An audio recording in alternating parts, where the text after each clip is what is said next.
தமிழ்நாடு முதல்வர் மாண்புமிகு அண்ணன் தளபதி அவர்களே, நமது இந்தியா கூட்டணி கட்சிகளை சார்ந்த தலைவர் பெருமக்களே, அமைச்சர் பெருமக்களே, மேனால் இந்நாள் சட்டமன்ற நாடாளுமன்ற உறுப்பினர்களே, கண்ணுக்கெட்டிய தூரம் வரையில் கடலென திரண்டிருக்கிற தமிழ் சொந்தங்களே, உங்கள் அனைவருக்கும் என்னுடைய பணிவார்ந்த வணக்கத்தை தெரிவித்துக் கொள்கிறேன். திராவிட முன்னேற்றக் கழகம் செப்டம்பர் திங்களில் முப்பெரும் விழாவை கொண்டாடுவது வழக்கம். அண்ணா பிறந்த நாள், கழகம் பிறந்த நாள், தந்தை பெரியார் பிறந்த நாள் என்று முத்தமிழறிஞர் கலைஞர் அவர்கள் தொடர்ந்து முப்பெரும் விழாவை நடத்தி கட்சியில் கழகத்தில் பாடாற்றியவர்களுக்கு விருதுகளை வழங்கி சிறப்பித்து வருவது வாடிக்கை. இன்றைக்கு தளபதி அவர்களும் அதை தொடர்ந்து முன்னெடுத்து வருகிறார். இந்த நிலையில் செப்டம்பர் மாதத்தில் நடைபெற்ற முப்பெரும் விழா இதுவா என்று எண்ணக்கூடிய வகையில் ஜூன் மாதத்தில் நடைபெறுகிறது. முத்தமிழறிஞர் கலைஞர் அவர்களின் 100 நிறைவு விழா, மாண்புமிகு முதல்வருக்கு பாராட்டு விழா, மகத்தான வெற்றியை வழங்கிய மக்களுக்கு நன்றி சொல்லும் விழா என்று இந்த விழாவை அண்ணன் அவர்கள் ஒருங்கிணைத்திருக்கிறார். முத்தமிழறிஞர் கலைஞர் அவர்களுக்கு இந்த நேரத்தில் உலக தமிழர்களை எல்லாம் ஒருங்கிணைத்து ஒரு மகத்தான மாநாட்டை, செம்மொழி மாநாட்டை நடத்திய இந்த கொடிசியா மைதானத்தில் நின்று அவருக்கு எமது செம்மாந்த வீர வணக்கத்தை செலுத்துகிறோம். அவர் விட்டு சென்ற பணிகளை இன்றைக்கு வெற்றிகரமாக நாடே திரும்பி பார்க்கக்கூடிய வகையில், வியந்து பார்க்கக்கூடிய வகையில் சில இடங்களை கைப்பற்றி இருக்கிறார்கள். தென்னிந்திய மாநிலங்களில் அவர்களால் காலூன்ற முடியாத ஒரே மண் தமிழ் மண் தான். அவர்களின் ஜம்பம் பலிக்காத ஒரு மண் தமிழ்நாடு தான்.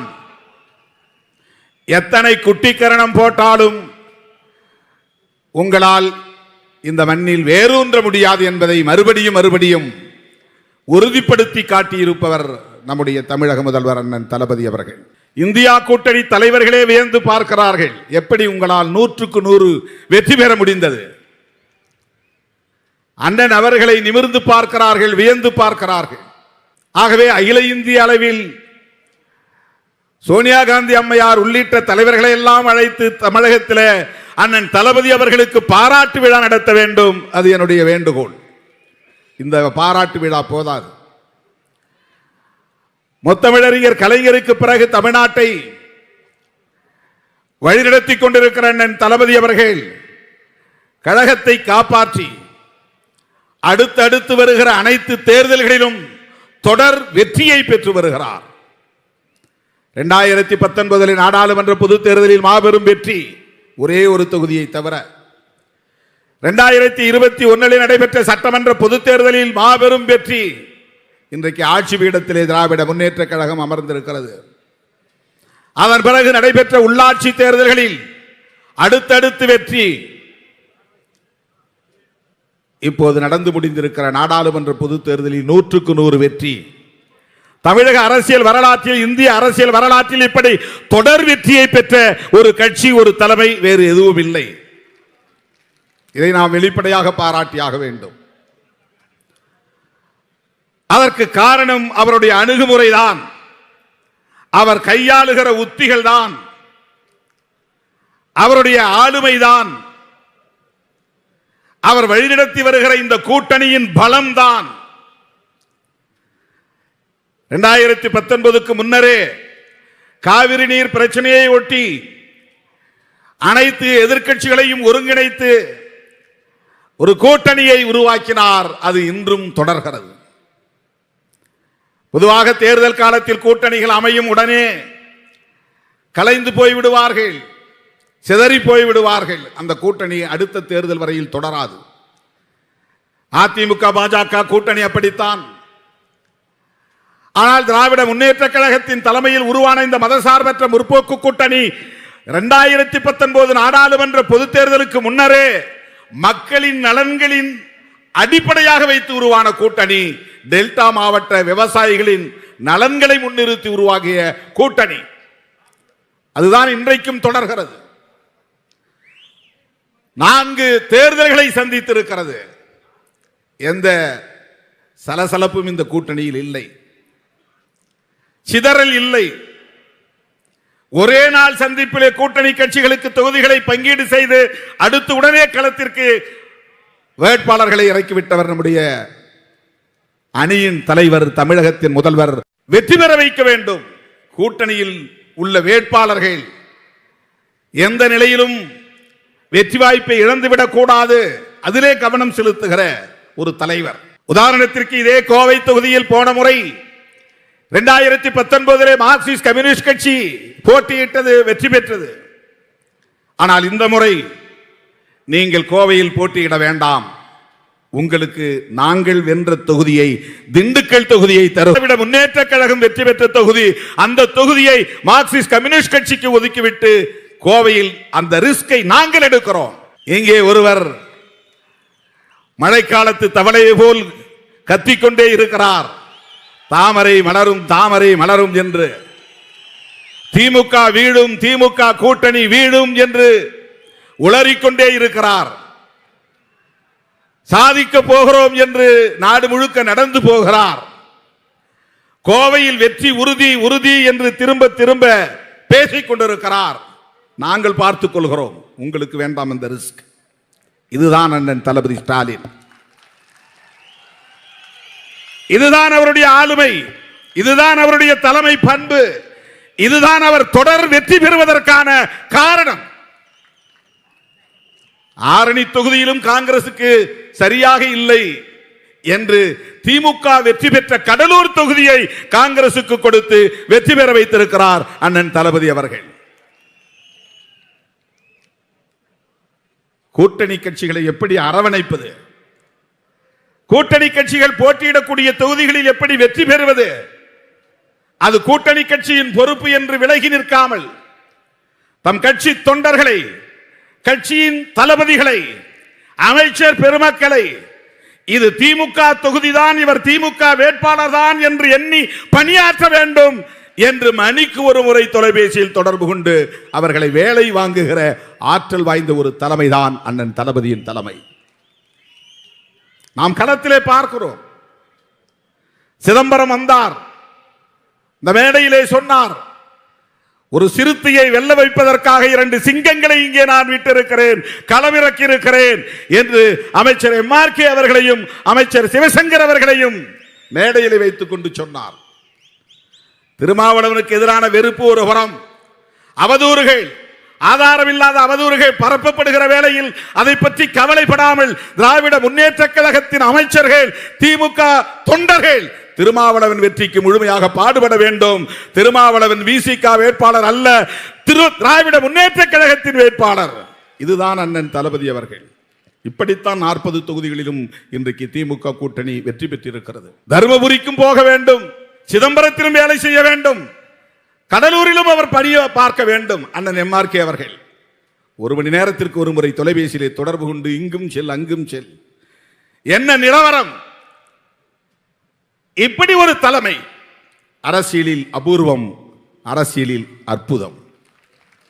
வேலை வாங்கிக் கொண்டே இருக்கிறார், முடுக்கிவிட்டுக் கொண்டே இருக்கிறார். எந்த சூழலிலும் நம்முடைய கூட்டணி கட்சி வேட்பாளர்களும் தோற்றுவிடக் கூடாது, கவனமாக இருக்க வேண்டும். அப்படிப்பட்ட ஒரு அணுகுமுறையால் தான் தோழர்களே இந்த மாபெரும் வெற்றி எவ்வளவு பாராட்டினாலும் தகும். 2019 திராவிட முன்னேற்ற கழகத்தின் மாபெரும் விழாவிலே, கலைஞர் பிறந்தநாள் விழாவா அல்லது முரசொலி 75வது பவள விழாவா என்று எனக்கு நினைவில்லை, அந்த கூட்டத்திலே அண்ணன் சொன்னார், இந்தியாவின் அடுத்த பிரதமர் ராகுல் காந்தி என்று சொன்னார். காங்கிரஸ்காரர்களே சொல்ல தயங்கிய நேரத்தில் அடுத்த பிரதமர் ராகுல் காந்தி என்று சொன்னவர் நம்முடைய தலைவர் தளபதி ஸ்டாலின் அவர்கள். ஏன் ஏன் அகில இந்திய அளவில் ராகுல் காந்தியின் தலைமையில் அடுத்த தலைமுறையை ஒருங்கிணைக்க வேண்டிய தேவையை முன்னுணர்ந்தார். பாரதிய ஜனதாவை வீழ்த்துவதற்கு காங்கிரசோடு இணைந்து அனைத்து எதிர்க்கட்சிகளையும் ஒருங்கிணைக்க வேண்டிய தேவையை உணர்ந்தார். அதுதான் தளபதி. அதோடு நின்றுவிடவில்லை, இந்தியா முழுவதும் பயணம் செய்தார். அரவிந்த் கெஜ்ரிவாலை சந்தித்து இந்த அணிக்கு கொண்டு வந்தவர் நம்முடைய தளபதி அவர்கள், யாரும் மறுக்க முடியாது. மம்தா பானர்ஜியை இந்த அணியிலே இணைக்கிற பெரும் வேலையை எடுத்துக்கொண்டவர் தளபதி அவர்கள். அகிலேஷ் யாதவ், தேஜஸ்வி யாதவ் போன்றவர்களை எல்லாம், அந்த இளைஞர்களை எல்லாம், இளம் தலைவர்களை எல்லாம் தமிழ்நாட்டுக்கு வரவழைத்து பல நிகழ்ச்சிகளில் பங்கேற்க வைத்து இந்த கூட்டணிக்குள்ளே இணைத்த பெருமை தளபதி அவர்களை சாரும். அகில இந்திய அளவிலே இந்தியா என்கிற ஒரு கூட்டணி உருவாவதற்கு தளபதி அவர்களின் பங்களிப்பு மகத்தானது. இந்தியா கூட்டணி தலைவர்களே அதை அங்கீகரித்திருக்கிறார்கள். இந்தியா என்கிற பெயரை சூட்டுகிற போது அதை முதலில் வழிமொழிந்து பேச சொன்னார் ராகுல் காந்தி அவர்கள். யாரை என்றால் தமிழ்நாடு முதல்வர் அண்ணன் தளபதி அவர்களைத்தான் நீங்கள் தான் முதலில் பேச வேண்டும். அவர் பெயரை சொன்னார், அதை வரவேற்று வழிமொழிந்து பேசியவர் அந்த கூட்டங்களில் பங்கேற்கிற வாய்ப்பு எனக்கு கிடைத்ததனால் அதை களத்தில் நேரடியாக கண்டவன் நான். அந்த முக்கியத்துவம் எங்கிருந்து வந்தது?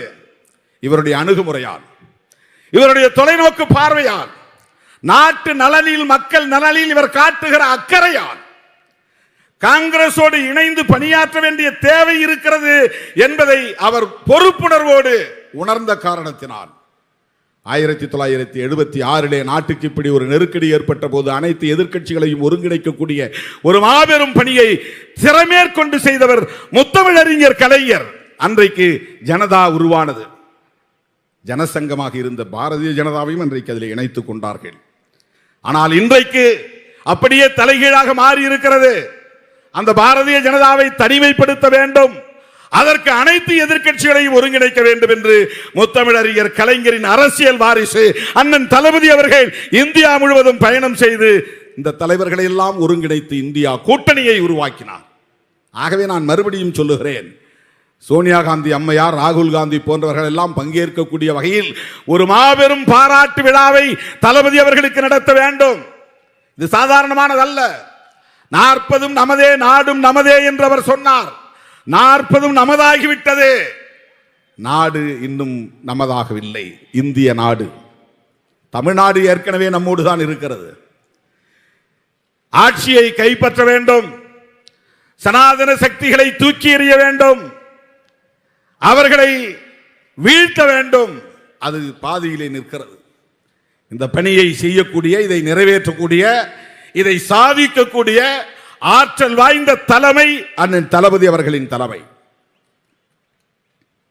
ஆகவே இன்னும் வியூகம் வகுக்க வேண்டிய தேவை இருக்கிறது. 2026 சட்டமன்ற பொதுத் தேர்தல் வர இருக்கிறது. இதற்கிடையிலே முன்னோட்டமாக விக்கிரவாண்டி இடைத்தேர்தல். எதிரிகள் சிதறி ஓடுகிறார்கள். போட்டி இல்லை என்று எடப்பாடி அவர்கள் அறிவித்து விட்டார்.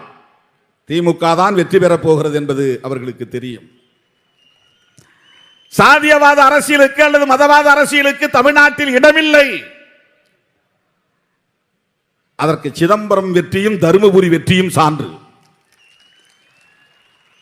சிதம்பரம் தொகுதியிலே நாம் பெற்ற வெற்றியும், தருமபுரியிலே நாம் பெற்ற வெற்றியும், தருமபுரியிலே நாம் பெற்ற வெற்றியும் சாதிய மதவாத அரசியலுக்கு இடமில்லை. கோயமுத்தூரிலே நாம் பெற்ற வெற்றி, கோவை நாடாளுமன்ற தொகுதியிலே நாம் பெற்ற வெற்றி மதவெறி அரசியலுக்கு, வெறுப்பு அரசியலுக்கு, சிறுபான்மையினத்திற்கு எதிரான அச்சுறுத்தல் அரசியலுக்கு இடமில்லை என்று மக்கள் தீர்ப்பளித்திருக்கிறார்கள். இப்படிப்பட்ட ஒரு மகத்தான தீர்ப்பை வழங்கிய தமிழக மக்களுக்கும், நாடு தழுவிய அளவில் 52 இடங்களில் வெற்றி பெற்ற காங்கிரசுக்கு 99, அகில இந்திய அளவில் இந்தியா கூட்டணிக்கு 234.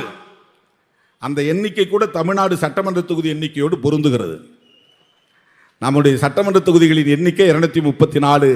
அகில இந்திய அளவில் இந்தியா கூட்டணி பெற்ற வெற்றி தொகுதிகளின் எண்ணிக்கை 234. ஏனென்றால் இந்தியா கூட்டணி உருவாவதற்கு அடித்தளமிட்டவர் அண்ணன் தளபதி அவர்கள். அவ்வளவு பெரிய வெற்றி. இது நமக்கு தோல்வி அல்ல, தோல்வியில் மாபெரும் வெற்றி. அவர்களுக்கு வெற்றி அல்ல, வெற்றியில் மாபெரும் தோல்வி. சனாதன சக்திகள் வெற்றி பெற்றதை போல தோல்வி அடைந்திருக்கிறார்கள். இந்தியா கூட்டணி தோல்வி அடைந்ததை போல வெற்றி பெற்றிருக்கிறது. இதுதான் உண்மை. மக்கள் சரியான தீர்ப்பை வழங்கியிருக்கிறார்கள். நாம் இன்னும் வலிமை பெற வேண்டிய தேவை இருக்கிறது. இந்தியா கூட்டணி இன்னும் வலிமை பெற வேண்டிய தேவை இருக்கிறது. அதை வலிமைப்படுத்தக்கூடிய ஆற்றல் வாய்ந்த தலைவர் நம்முடைய தமிழ்நாடு முதல்வர் அண்ணன் தளபதி அவர்கள். ஆகவே அவருடைய தலைமையில், அவருடைய வழிகாட்டுதலில் நாம் நம்முடைய இந்த போராட்டத்தை, கருத்தியல் போராட்டத்தை, மண்ணையும் மக்களையும் காப்பாற்றுகிற, சனாதன சக்திகளை வீழ்த்துகிற, சமூக நீதியை பாதுகாக்கிற, அரசமைப்பு சட்டத்தை பாதுகாக்கிற இந்த யுத்தத்தில் அண்ணன் தளபதி அவர்களின் வழிகாட்டுதலில் கரங்கோர்த்து கைகோர்த்து களமாடுவோம் என்பதை சொல்லி அண்ணன் தளபதி அவர்களை லட்சோப லட்சக்கணக்கான விடுதலை சிறுத்தைகளின் சார்பில் நெஞ்சார பாராட்டி தமிழ்நாட்டு மக்களுக்கும் அகில இந்திய மக்களுக்கும் இந்த மகத்தான வெற்றியை வழங்கிய வாக்காளர் பொதுமக்கள் அனைவருக்கும் மனமார்ந்த நன்றியை கூறி விடைபெறுகிறேன். நன்றி, வணக்கம்.